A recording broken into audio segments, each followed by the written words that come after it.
The Ugly Duckling.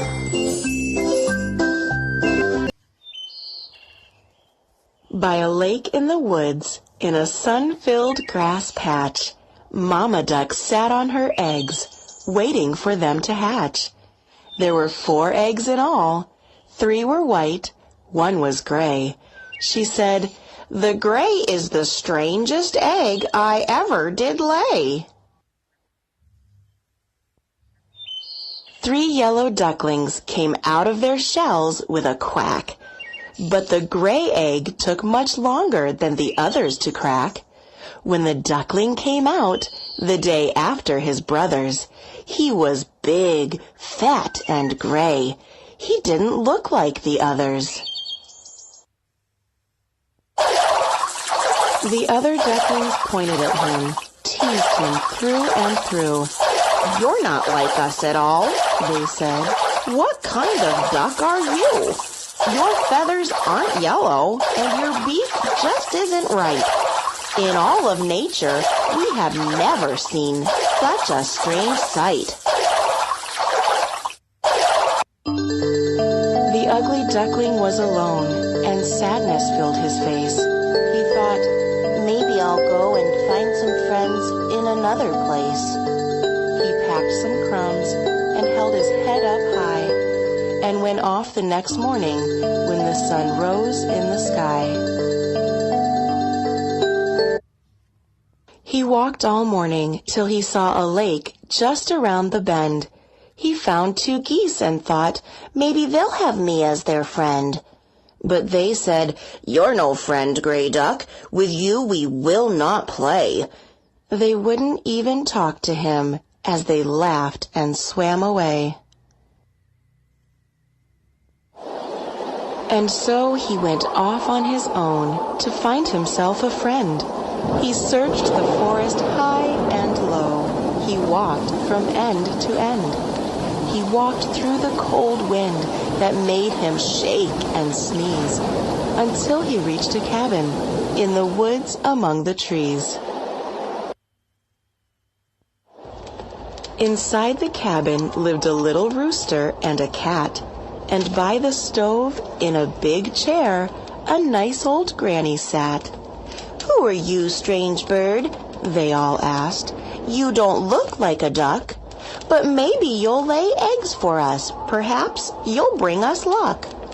The duckling was upset and stood as silent as a mouse.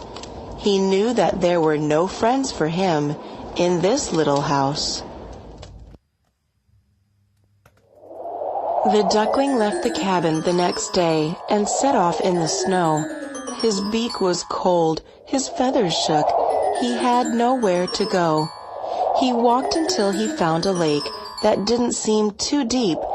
The duckling tucked his head under his wing and quickly fell asleep. A farmer passed nearby and saw the duckling sleeping there. He took the duckling to his farm to give him food and care. The children played with him. They washed his feathers, cleaned his feet.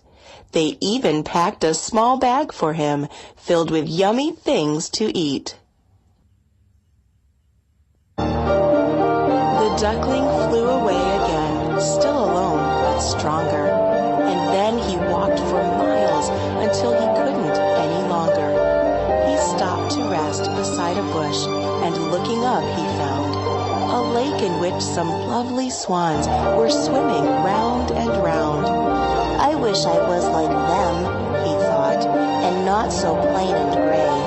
If I were white and lovely, all my cares would go away." With every day that passed, the little duckling grew and grew. His feet got bigger, and his wings were faster when he flew. But still he was alone, the duckling with no kin or friend. As time went by, he wandered on and walked without end. One day he stood between the flowers on the water shore, and once again he saw the pretty swans he'd seen before. He almost ran away. He didn't want them all to see how different he was from them, not graceful and lovely. But how surprised he was when they came forth and said, "Hello! Oh, brother, won't you play with us? Where have you been? Don't go." The duckling couldn't understand how everything had changed, that suddenly he had new friends. It felt a little strange. But when he looked into the water, much to his surprise, he was no longer ugly. He could not believe his eyes.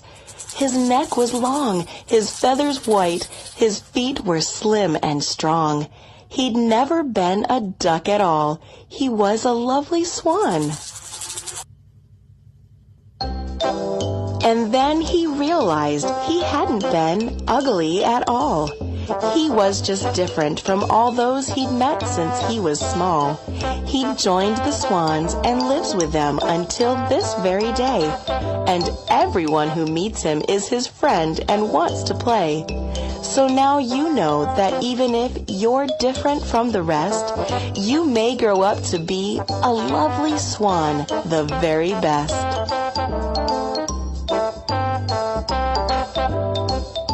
The end.